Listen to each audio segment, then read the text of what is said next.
Hi, I'm Kellie Murphy-Ringate, Fire Marshal and Public Educator from the Excelsior Fire District, and welcome to First Responder TV, your local public safety source, featuring training exercises, safety tips, and much more. Here's what's coming up on First Responder TV. I'll talk with fire investigator Jamie Novak about the causes of some unusual fires and what you can do to stay safe. The Long Lake Fire Department partners with Task Force 1 to host a large vehicle rescue training exercise on Safety Source. Scam Alert will give you an update on scams that have been targeting citizens in the lake area. Reserve Sergeant Mike Chorley and the Medina Police Reserves go above and beyond to serve the community on making a difference.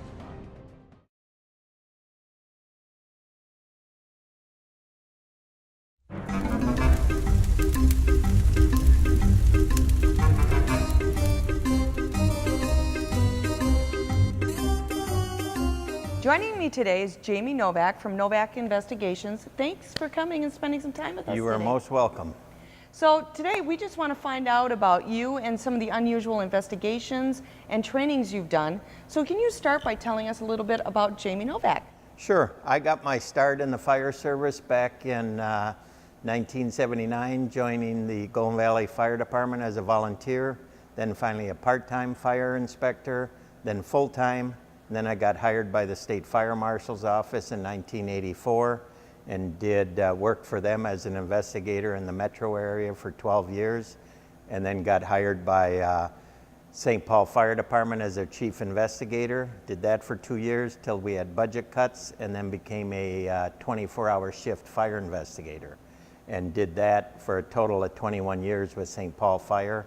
And on my days off from St. Paul, I was a full-time, or I was a private investigator on my days off. So if I wasn't working at St. Paul, I was either teaching or doing fire investigations around mostly Minnesota, North Dakota, but sometimes around the country.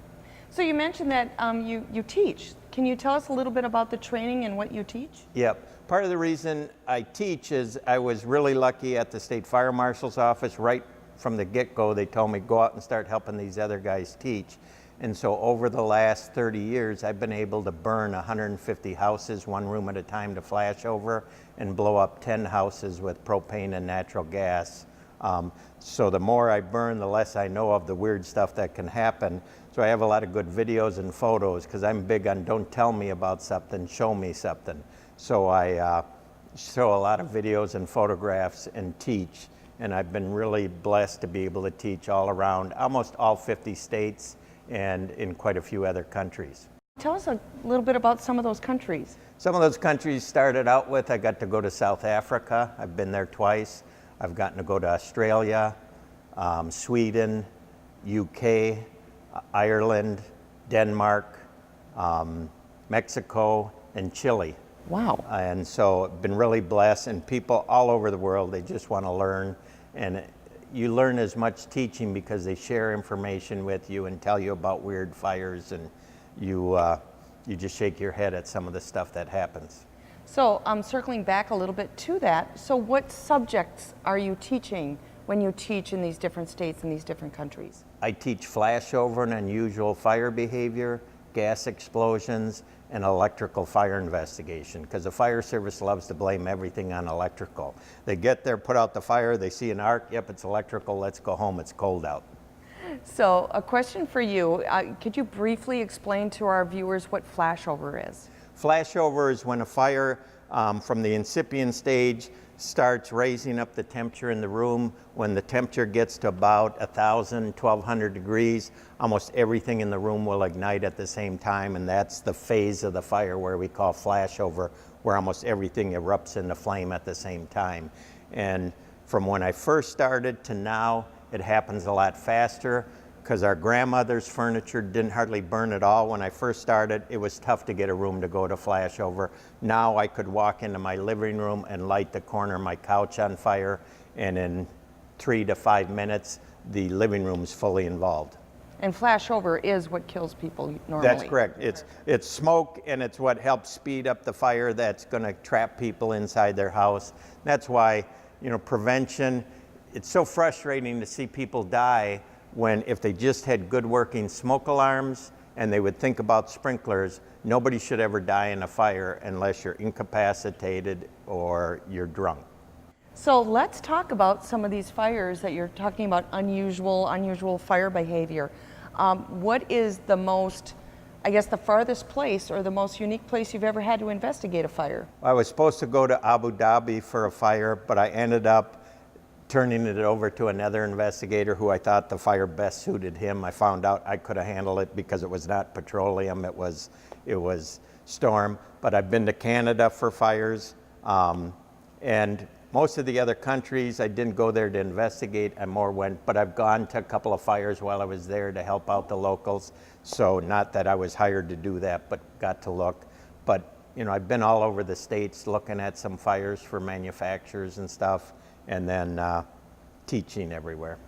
So residential, tell me about what you think's the most unusual or freaky fire you've ever investigated.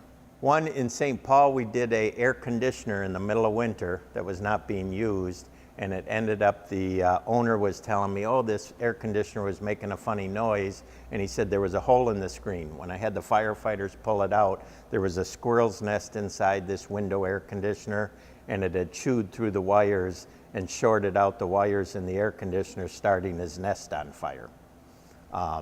Chanhassen called me to tell me about, they had a fire where the regular window pane on a house next door started the house under construction next door on fire from regular window pane glass, and the reflection at 10 degrees below zero.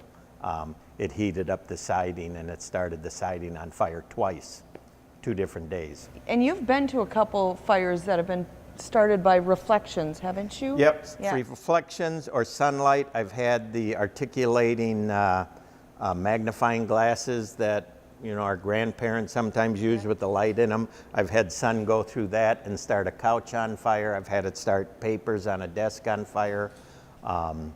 There's some weird fires out there that you never would have guessed in your career that would happen. I have a friend that looks at stove fires for a manufacturer, and he said he went to one where everything looked like cooking oil grease on the stove, and the people swore they weren't cooking. One of our biggest problems with fire investigation is nobody ever tells us the truth because they're worried insurance isn't going to pay for it, or my husband's going to be mad that I forgot the food on the stove, or my wife's going to kill me because I was smoking. But in this case, they swore they weren't cooking. When he pulled the back cover off the stove, a mouse had crawled in between the knob and shorted out the knob, so it turned the stove on even though it was in the off position. So he said never in all his years would he believe that. So there's some weird stuff. But you know, the majority of fires are caused by 3 things: men, women, and children. You get rid of people, you quit having fires, because most fires are caused by something we did or we didn't do. We dropped a cigarette on the couch, falling asleep drunk. We left food on the stove. We didn't clean out our chimney, so we had a chimney fire. We cleaned out the ashes and put them in the trash, and they're still hot. So most everything is preventable, and that's the most frustrating thing, is as many fires as we have, probably 80 to 90% of them are preventable had we just taken the time to be smart about it. So speaking of mice and squirrels, have you been to several fires that have been started by animals or pets? Yes, I've had a couple of fires in St. Paul that the fire was just in the wall when the firefighters arrived, so there was nothing else. We found evidence of 2x4s inside the wall that were chewed through and rounded off, and then we had missing insulation on the electrical wires. Oh, okay. So we proved that, and then one of the deputy state fire marshals of Wisconsin had a mouse fire in his own house, but it was partly his fault in the fact that he kept resetting the breaker, which then it'd arc again, and it just kept, finally it started a fire, and he kicked the wall and put out the fire. But it was a dead mouse in there, and it had chewed through all the wiring. And that's something that people do quite often, is they keep on Yes. turning the breaker on after it trips several times. When your breaker trips, it trips for a reason. Don't go and reset it right away. You need to find out why it may be reset, or call a electrician. Anything with dogs or cats? Them chewing on stuff can be an issue. I haven't seen that much with dogs and cats, as much as I know there's been some cases of when I've been teaching, people talking to me.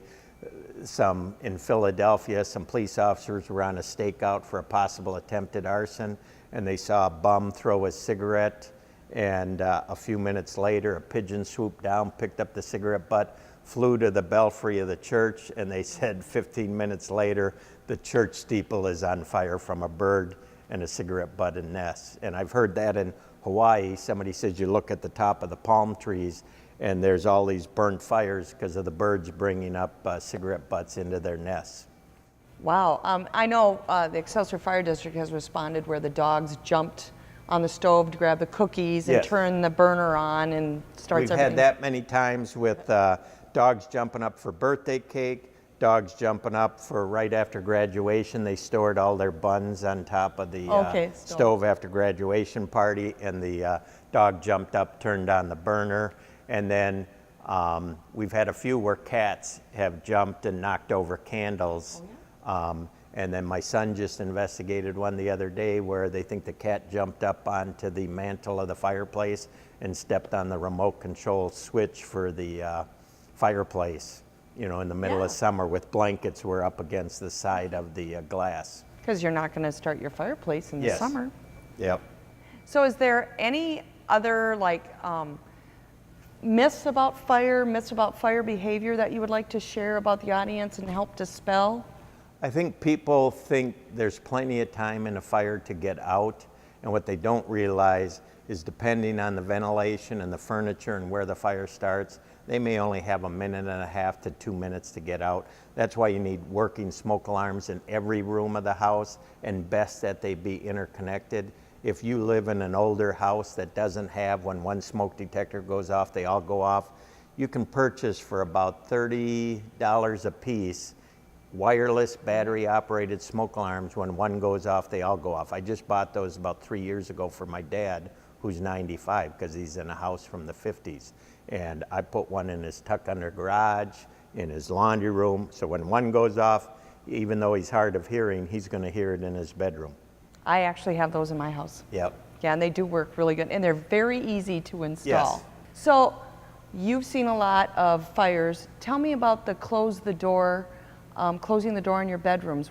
How have you been able to see that in real life, how effective that is? Absolutely. It's amazing when you go into a house fire or an office fire and everything's charred bad and smoked up bad, but then all of a sudden you come to this one room and the door's closed and you open it up and you could almost live in that room that night. There may be just light smoke staining, but nothing like the rest of the house. And that's why people with small kids and everything else, they should sleep with their doors closed.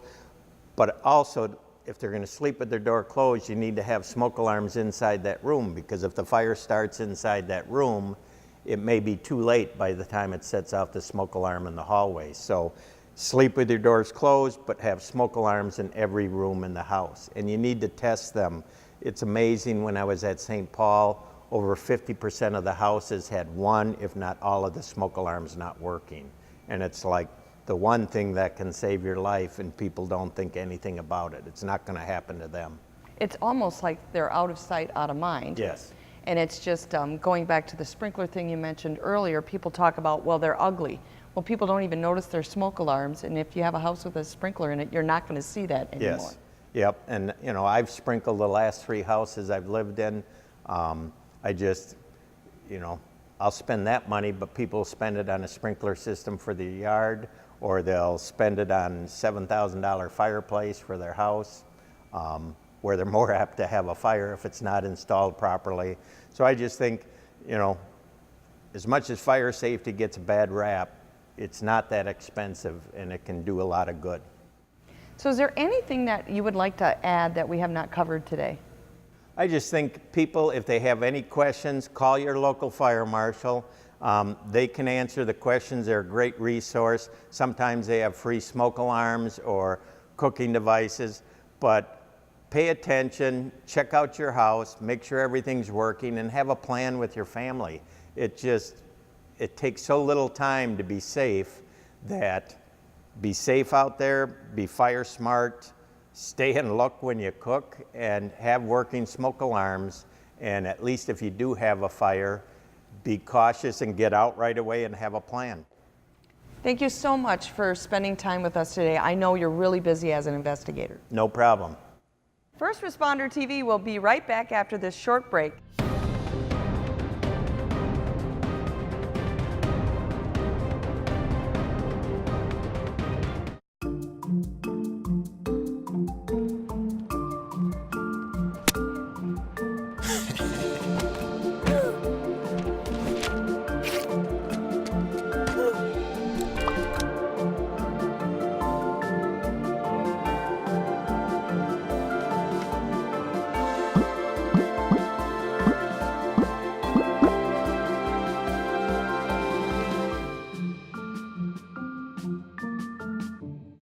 On Safety Source, the Long Lake Fire Department hosts Task Force 1's large vehicle rescue training exercise. Local fire departments spent 2 days learning valuable skills from top instructors from across the nation.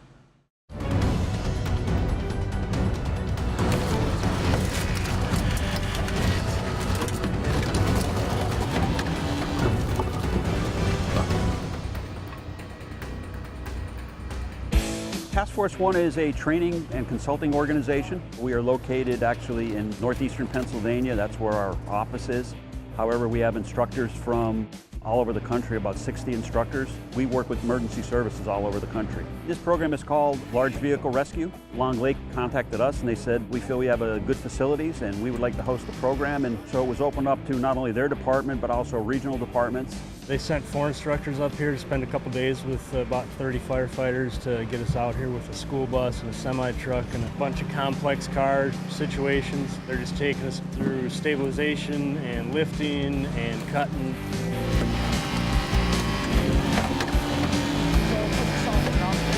I'm going to cut here though right now, right? And this is the only cut we may be doing. Just cut where we're at. We take the back door of the car, then we make cuts, relief cuts on the B post, which is the second post behind the driver's seat panel, and then we blow that whole side of the car out, making a huge opening so we can then extricate the victim. Most situations we're not able to just move their seat back and slide them out. We'll cut the door off if the door's locked and jammed. We can lift the dash off their legs. We can cut the floorboard so we get a little more space. We can cut the seat bars and all of that just to get them out. The most important thing is to not beat your head against the wall. If one avenue of doing this is not working, you stop, you pick up the next one. These cars react differently when they've been in wrecks than they do in junkyards or in this training environment. So we have to realize that and just keep going through our bag of tricks to make this happen, to get that victim to the hospital where they need to be. What we're doing the first day is really kind of setting the stage for a lot of the basic and the sound fundamentals. We'll transition to getting into the bigger vehicles. And then when that's done, what we'll then do is bring everybody back together and say, how did it go? We always think about collapsing the suspension, taking it out of the equation. Here, we're actually taking advantage of the suspension and lifting that up. What they showed us in the first half of the class today was stabilization of the vehicle so that it's safe for us and for the person when we're getting them out of the car before we actually pull them out. We have to, as firefighters, figure out how to get that trailer up and off of the car. We take airbags and we're going to now push that trailer up. Well, there's a heavy load in that trailer, so as they push it up, they have to crib. And every time we make a lift, we have to crib it up because if it came unstable, it falls onto that crib stack and not back onto that vehicle. It's taking things that our instructors have seen that works, and it may not be from any one particular department since we have people from all over the country. And we just say, you know, we want to show you a different way to do something that you may never see. What I'm debating on here is whether we go there and then the bag, or we go the bag and then the layer of wood. I think the bag onto this. A good crib stack will hold that bus. It'll hold 24,000 pounds of weight, that crib stack, if it's loaded correctly. We want a normal vehicle rescue, so what we're doing is we're taking that vehicle away from the bus or away from the tractor trailer, or away from whatever it's entangled in, so now it can just be a car that we're cutting apart instead of 2 complex incidents. We don't have 100 vehicle accidents a year, thank goodness. But when we do, we want to stay fresh and be ready, you know? So the more hands-on training we get, the fresher we are, the more ready we are to take care of it. This is a very perishable skill, and if you're not doing it all the time, you're going to lose it. And that's the best way I can put it. By having 50 and 60 instructors from all over the country bring all different ideas, kind of like a melting pot, and bring it in, our whole focus is just on sharing information. Because if you can't share information, then we're doing this for the wrong reason.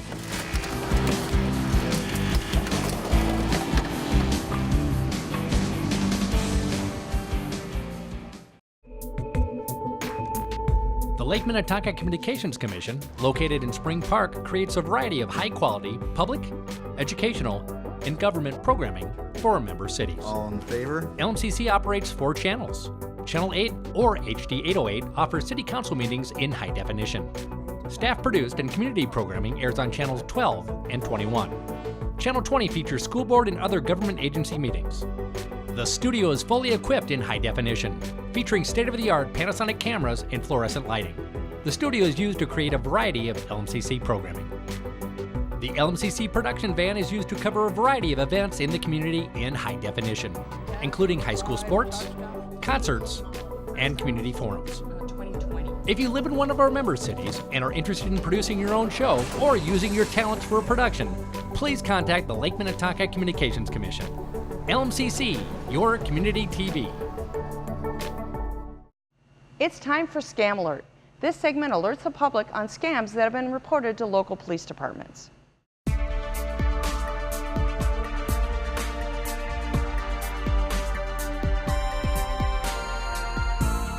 If you own a small business or are part of a nonprofit organization, learn the signs of scams that target businesses. Scammers pretend to be someone you trust. They make themselves seem believable by pretending to be connected with a company you know or a government agency. Scammers use intimidation and fear. They tell you that something terrible is about to happen to get you to send a payment before you have a chance to check out their claims. They rush you into making a quick decision before you investigate it. Scammers use untraceable payment methods. They often want payment through wire transfers, reloadable cards, or gift cards that are nearly impossible to reverse or track. Your best defense is an informed workforce. Encourage people to talk with their coworkers if they spot a scam. Scammers often target multiple people in an organization, so an alert from one employee about a scam can help prevent others from being deceived. Remember that email addresses and websites that look legitimate are easy for scammers to fake. If you spot a scam, report it to ftc.gov/complaint. Identity theft happens when someone uses your social security number or other personal information to open new accounts, make purchases, or get a tax refund. There are many ways that you might discover that someone is using your information. You might get a notice from the IRS or find unfamiliar accounts on your credit report. You might notice strange withdrawals from your bank account, get bills that aren't yours, or get calls about debts that you don't owe. If you see one of these warning signs of identity theft, act quickly. Call the companies where you know fraud occurred. Place a fraud alert on your credit reports and get copies of your report. Depending on your situation, your next step might be closing accounts opened in your name or reporting fraudulent charges to your credit card company. While identity theft can happen to anyone, there are some things you can do to reduce your risk. Read your credit card and bank statements carefully and often. If a bill doesn't show up when you expect it, investigate it. Shred any documents with personal and financial information. Review each of your 3 credit reports at least once a year. For more prevention tips, visit ftc.gov/ID theft. Scammers pose as utility company employees to try to get your money or sensitive information for identity theft. In the most common utility con, which happens every winter and during peak air conditioning season, customers get phone calls warning that their service is about to be shut off because of unpaid bills. They tell you that to avoid an immediate shutoff, you need to settle an overdue bill by providing them with your credit card number or a prepaid debit card. Some utility imposters have been demanding payment for several months' worth of alleged unpaid utility service. They may use spoofing software that lets them falsely display the name and phone number of your utility company on your caller ID. Most utilities will mail at least one, if not several, past due notices before terminating service. If you get a cancellation notification, especially by phone, always verify it by dialing the customer service number on your utility bill. Don't give any information to the caller.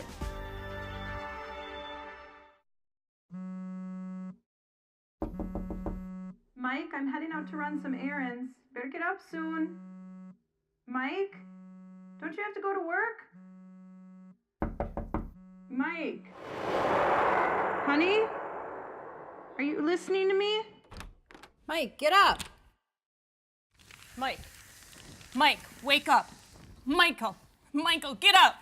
Honey, get up. Mike, baby, wake up. We'd like to spotlight a member of the community that goes above and beyond in our segment, Making a Difference. This month, it's Medina Police Reserve Sergeant Mike Chorley.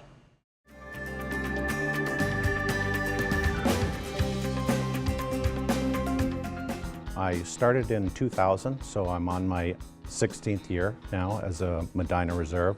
6 years ago, I became the Reserve Sergeant for the unit. I do recruiting, training, and basically work with the coordinator to manage the reserve unit. We've got 8 reserves in the city of Medina. All of them provide a tremendous amount of support and do a lot of hard work for the department. Tonight's training is really a basic thing that a reserve needs to be competent in doing. We have a duty belt, and on that duty belt we have a variety of tools. I'll call out the item on your belt, pull that item, get it ready for use. Taser. It's important for a reserve to be competent about pulling those tools out in a swift manner without looking at their belt. I enjoy emergency response. I enjoy working with the officers. I think it's a really important part of the community to support. I love the guys that I work with. The cops are great people. It's a great department. Now in a supervisory role, I get great pleasure out of bringing new reserves in. The reserve activities fall into basically 3 categories. First category would be community-based events. We'll do traffic control and security. The second type of event would be going out on regular patrols with the officers and on our own, where we act as the eyes and ears for the officer who is out on the street. And then the third important role that the reserves play is emergency call-outs. The emergency call-outs could be due to weather or a large-scale accident. Taser. And fire. I'm really proud of the time I've spent on the streets of Medina with the guys, and I think I've provided them with both good backup and help on the street. Our officers in particular are great. You get to know them very well, they get to know you, they get to know what your capabilities are, and they will never put you in a situation that they feel is above your head. I keep doing this because I really like the guys, I like the people that I'm working with. You get more proficient as time goes on, and I think what I'm doing is valuable, and I think I add to the department. And as the Reserve Sergeant, I think I bring a business mind and tool set to this organization.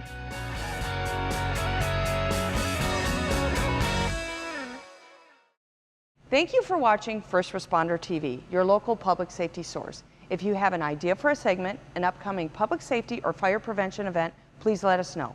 This is Kellie Murphy-Ringate giving you information you can use, share, or to live by. See you next time.